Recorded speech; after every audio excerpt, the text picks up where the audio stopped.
everybody, this is Stormy from Storm Reads, and if you're new here, welcome. If you've been here before, I am glad you've come back to look at my video.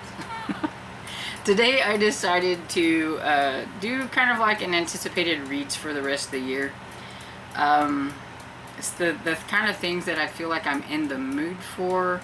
There was a lot of books that I'm interested in, but books that I'm like really anticipating, you know. So I have middle grade, and then I have mystery, thriller, and horror because that's kind of my thing.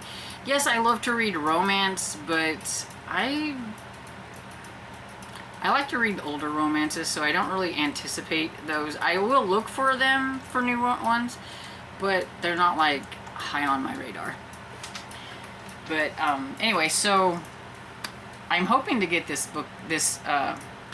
video up before the end of August. So I do have a couple of books from August, at the end of August, that I am anticipating. And I wanted to go ahead and put them on here, regardless of whether I get it up in August or not. We'll see. And so for my middle grade books, I'm going to do them first. And so August 30th, The Midnight Children by Dan Gemeinhart. I think that's how you say his last name. Anyway, this one says Ravani Foster covertly witnesses a group of children arriving in the dead of night in his town called Slaughterville.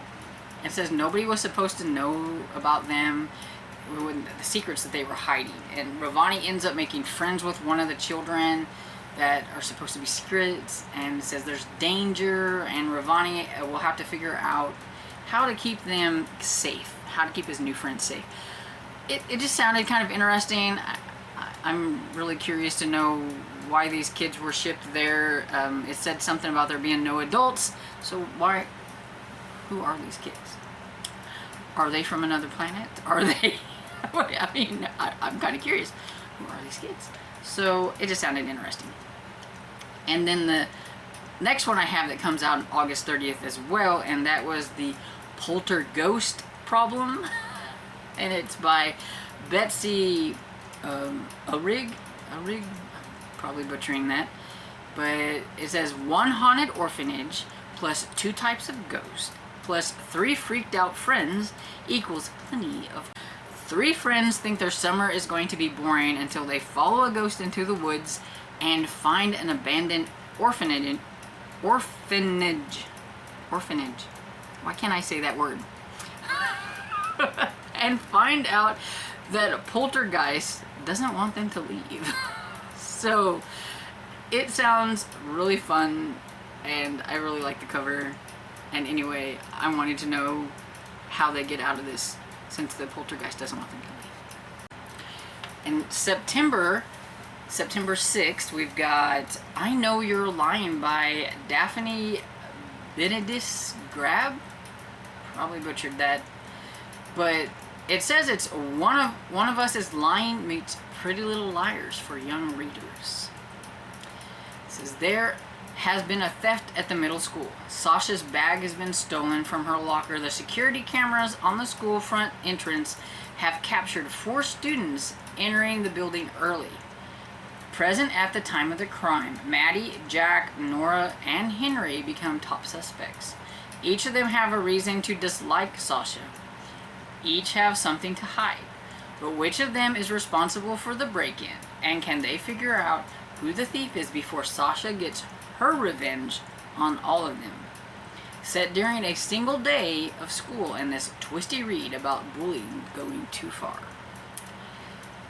She has written another book called I Know Your Secret, and I think I've had that on my list that I need to read, but I haven't read. And so now I need to read both of those because this one sounds really good too. And then also on September 6th, we have, okay, I'm going to butcher this, so, you know, just go with it. The picture, maybe you can read the title on there, but it's Sherwood Boating's Guide to Vampire Hunting. I know I butchered that. And it's by Roseanne A. Brown, and it says, for most kids, catching fireflies is a fun summer activity. For 12-year-old Sherwood, I cannot pronounce the person's name, I'm sorry. It's a matter of life and death. That's because Sherwood knows that some fireflies are really adzis, shape-shifting vampires from the forest of the southeastern Ghana. They prey on the blood of innocents, possessing their mind and turning them into hulking monsters, and for generations, slayers like Sherwood and her parents have protected an unknowing public from their threat. When a witch destroys her childhood home, her parents need to go after it, but they don't want Sherwood to go with them, so send her to her hippie aunt in Maryland, where it's supposed to be safe. But guess what shows up? When the Anzi shows up there, she's got to quickly train her new friends how to fight. So I think it sounds really cool. Sounds like a perfect read for October if you want to read spooky middle grade in October, which I do. I think I'm going to call it Halloween, and I'm going to read a lot of middle grade spooky. So what do you think? I think it sounds like a kind of a cool little thing. Make my own little readathon. That's what I'm going to do. September 13th, we have The Stars Did Wander, Darkling by Colin Malloy. Oh, these names are going to kill me, I'm sorry. A suspenseful and atmospheric horror set in 1980s Oregon. Maybe Archie Combs has been watching too many horror movies. All of a sudden, the most ordinary things have taken on a sinister edge. A penny on the doormat, a man in a brown suit under the street lamp, the persistent sound of an axe chopping in the middle of the night. He keeps telling himself that this is Seaham, a sleepy seaside town where nothing ever happens. Or at least nothing did, until his dad's construction company opened up the cliff beneath the old, some say cursed, Langdon place. Soon, though, he and his friends can't deny it, more and more of the adults in town are acting strangely. An ancient, long-buried evil has been unleashed upon the community, and it is up to the kids to stop it before it's too late.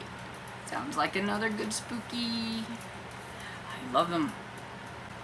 Then we have September 20th. We have The Vanquishers by Kaylin Bayron, I think. So in the world of the Vanquishers, vampires were history until now.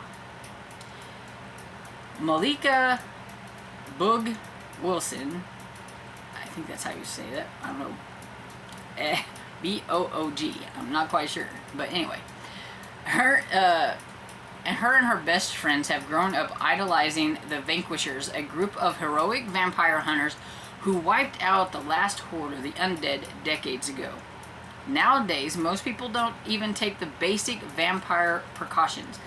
Days of the garlic wreath and early curfews are long gone, but Boog's parents still follow the old rules, much to her embarrassment. When a friend goes missing, Boog isn't sure what to think. Could it be the school counselor, Mr. Rupert, who definitely seems to be hiding something? Or could it be something more dangerous? Boog is determined to save her friends, but is she ready to admit vampires may not have been vanquished after all? No one ever expected the Vanquishers to return, but if their town needs protection from the undead, Boog knows who to call.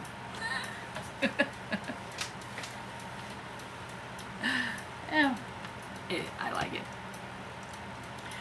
Okay, and then September 27th, we've got Ruby Finley versus the Interstellar Invasion by K. Tempest Bradford.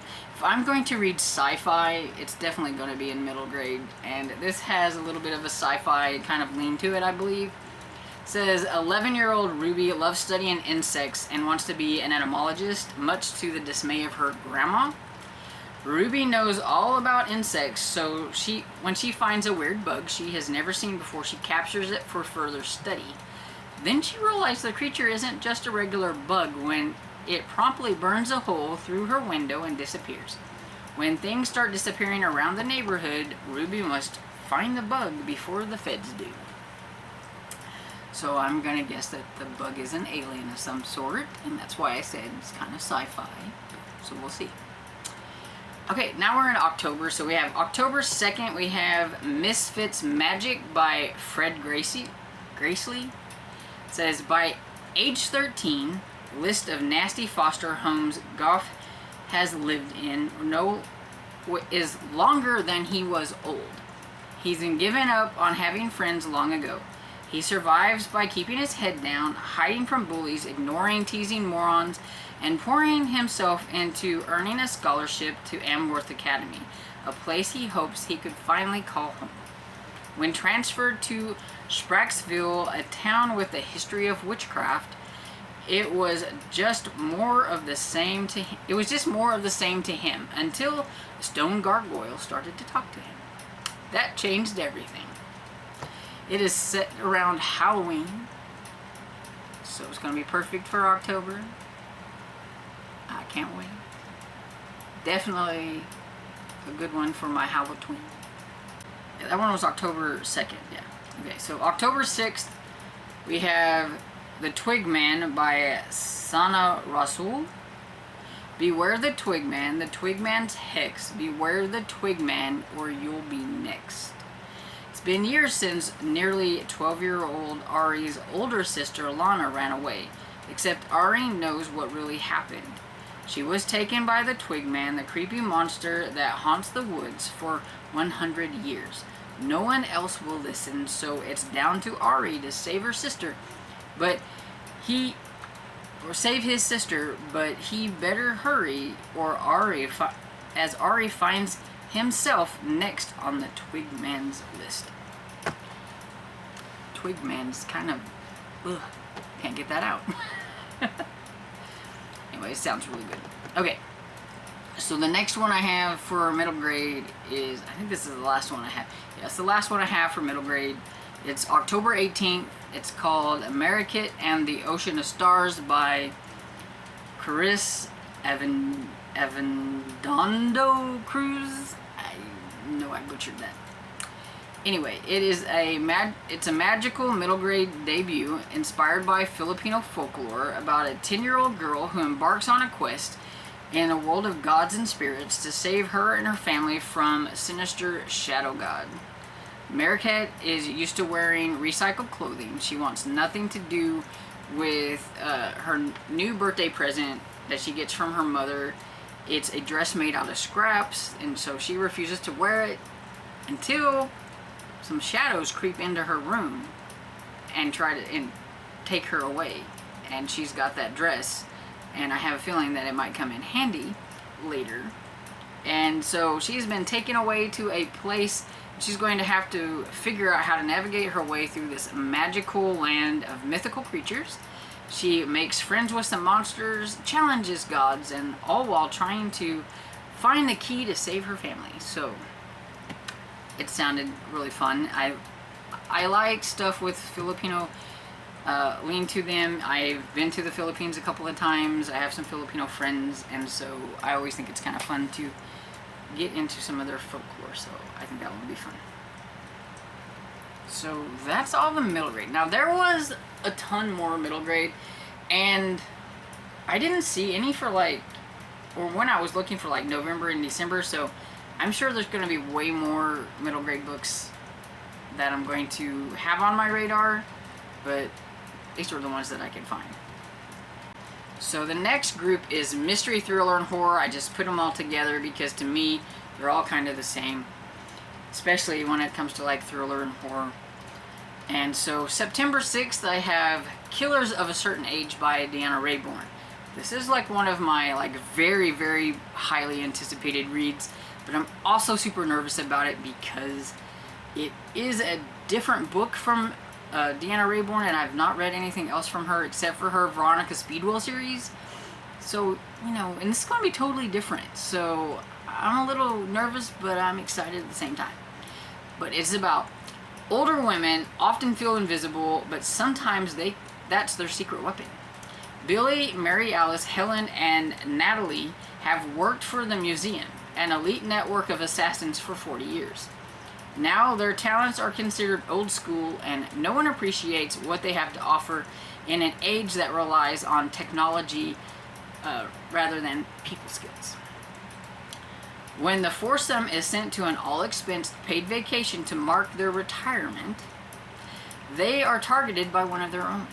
Only the board, the top-level members of the museum, can order the termination of a field agent, and the women realize that they have been marked for death.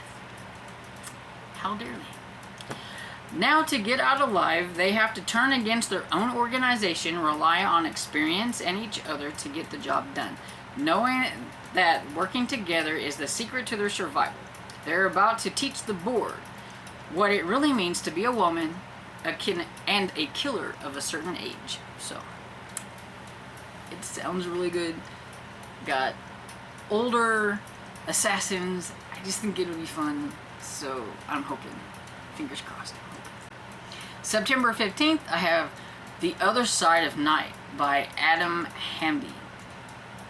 Never heard of this author, but it says, oh, this is the one that I put on here just because this is how it was on there, and it made me really curious, and I wanted to scroll down to see what it was about, but on the other hand, I didn't.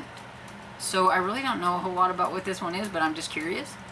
Because it said on, I think it was on NetGalley or wherever I got it, it said, scroll way down for details about this book. But before you go there, my tip is that knowing as little as possible about what you're about to experience is the optimal way to begin this journey. Trust me. Just read the book to completion. Then it says, other note, when you complete The Other Side of Night, it should be quite obvious which plot points and themes that we beg you not to reveal in any review or pre-publication discussion of the book. We appreciate you resisting that temptation.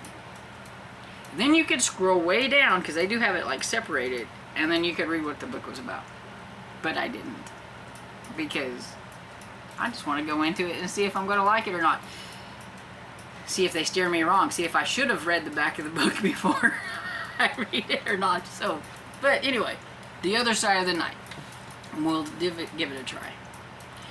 And then we have also on September 15th, The Bullets That Missed by Richard Osman. This is the third book in the Thursday Murder Club.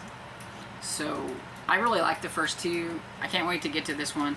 I will probably wait until it comes out on audiobook, because that's how I've consumed the first two, and I really like the audiobooks. This says, it's an ordinary Thursday and things should finally be returning to normal. Except trouble is never far away where the Thursday Murder Club are concerned. A local news legend is on the hunt for a sensational headline, and soon the gang are hot on the trail of two murders 10 years apart. To make matters worse, a nemesis pays Elizabeth a visit, presenting her with a deadly mission: kill or be killed. When Elizabeth grapples with her conscience and a gun, the gang and their unlikely new friends, including TV star, money launderers, and ex-KGB colonels, unravel a new mystery. But can they catch the culprit and save Elizabeth before the murder strikes again? So, sounds like it's going to be a lot of fun. Elizabeth, they're a bunch of older sleuths, and they get together on Thursdays to discuss like old crimes. Elizabeth used to be like a chief inspector or whatever, I believe, and she's retired, but they let her work on like old cold cases and things, and so they get together and they try to figure these out, but then they also get involved in actual present day murders and things like that a lot. So it's a lot of fun. It's a little gritty and everything, and it's definitely different. I wouldn't call it cozy mystery. I would call it kind of cozy adjacent, because it's definitely not a cozy mystery, but I don't think it's very gory or anything like that, but it is a little bit gritty. And then September 20th, I have a horror book.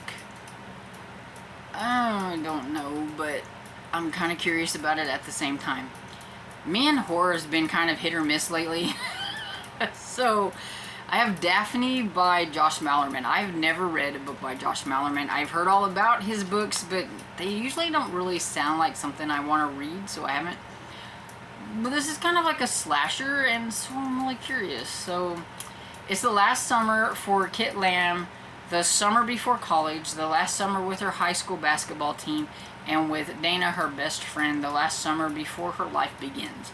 But the night before the big game, one of the players tells a ghost story about Daphne, a girl who went to their school many years ago and died under mysterious circumstances. Some say she was murdered, others say she died by her own hand, and some say that Daphne is a murderer herself. They also say that Daphne is still out there, obsessed with revenge, and will appear to kill again anytime somebody thinks about her. After Kit hears the story, her teammates vanish one by one, and Kit begins to suspect that the stories about Daphne are real, and to fear that her own mind is conjuring the killer. Now it's a race against time for Kit's search for the truth behind the legend and learn to face her own fears before summer of her life becomes the last summer of her life. And yeah, so I'm just curious. It kind of sounds like a Bloody Mary type thing, except for instead of calling her name out, all you have to do is think about her and she appears. So that's even scarier, because I mean, it's really hard to turn your mind off, to not think about something that somebody told you, to not think that person's name. So I think that would be a little bit scarier than knowing that you don't have to say the name out loud into a mirror to do the whole like Bloody Mary thing. So a little scarier, I think. So the next one I have is October 4th, and I have Pretty Dead Queens by Alexa Dunn, and this is a YA thriller about a decades-old mystery, a copycat killing of a homecoming queen, and a teen who is determined to unravel the mystery at any cost, even if it means digging up secrets about the new town she lives in with her grandmother. And so that's pretty much all I have on that one, but it sounded good, and so I'm curious. And here's my other horror novel I have, Curse of the Reaper by Brian McCauley. Probably butchered that. But I'm a little curious because it says it's Scream meets The Shining in this page-turning horror about an aging actor haunted by a slasher movie villain he brought to life. So it says decades after playing the killer in this 80s horror franchise, Night of the Reaper, Howard Browning has been reduced to signing autographs in his dwindling fan base at genre conventions. When the studio announces a series reboot, the aging thespian is crushed to learn he's being replaced in the iconic role by heartthrob Trevor Main, a former sitcom child star who's fresh out of rehab.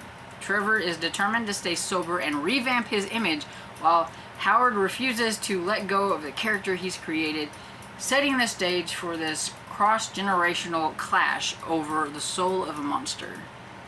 But as Howard fights to reclaim his legacy, the sinister alter ego consumes his unraveling mind, pushing him to the brink of violence.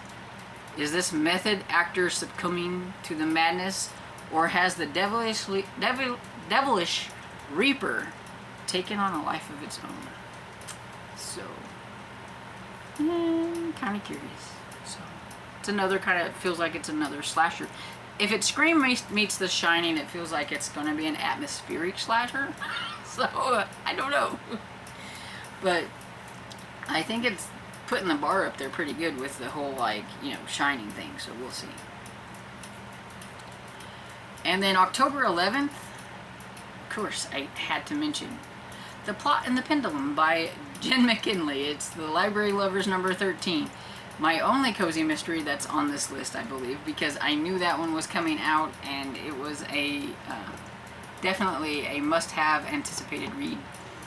And this one says, Library Director Lindsay Norris is happy to learn the Briar Creek Public Library is the beneficiary of the Dorchester family's vast book collection. However, when Lindsay and library staff arrive at the old Victorian estate to gather the books, things take a sinister turn. One of the bookcases reveals a secret passage leading to the room where a skeleton is found. Clutching an old copy of the collected works of Edgar Allan Poe. So, I don't mind cold cases if they're interesting. And so I'm kind of curious about this skeleton who is clutching an old copy of the collected works of Edgar Allan Poe.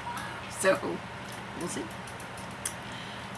Then I have on October 18th, Keep It in the Family by John Mars.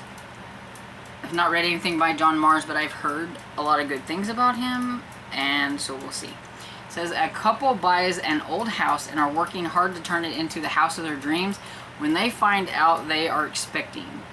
Soon they discover a disturbing message in what looks like a child's handwriting carved in the baseboard that leads them to find out that their house was once site of a horrible, monstrous crime up in the attic.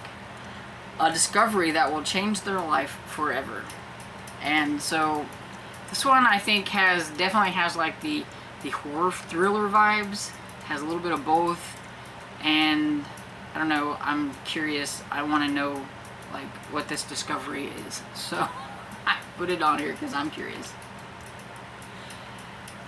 And then on November 8th, I have Secluded Cabin Sleep 6 by Lisa Unger. Again, she is an author that I've heard a lot about, but I have never read any of her books. And so I thought this is a good place to start. So it says, what could be more restorative than a weekend getaway with family and friends? An isolated, luxurious cabin in the woods, complete with spectacular view, hot tubs, and a personal chef. Hannah's loving and generous tech mogul brother found the listing online. The reviews are stellar.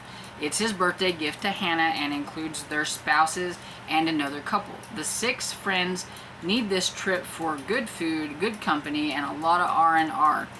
Far from the chattering of the pressures of modern life. But the dreamy weekend is about to turn into a nightmare. A deadly storm is brewing. The rental house seems just a little too present.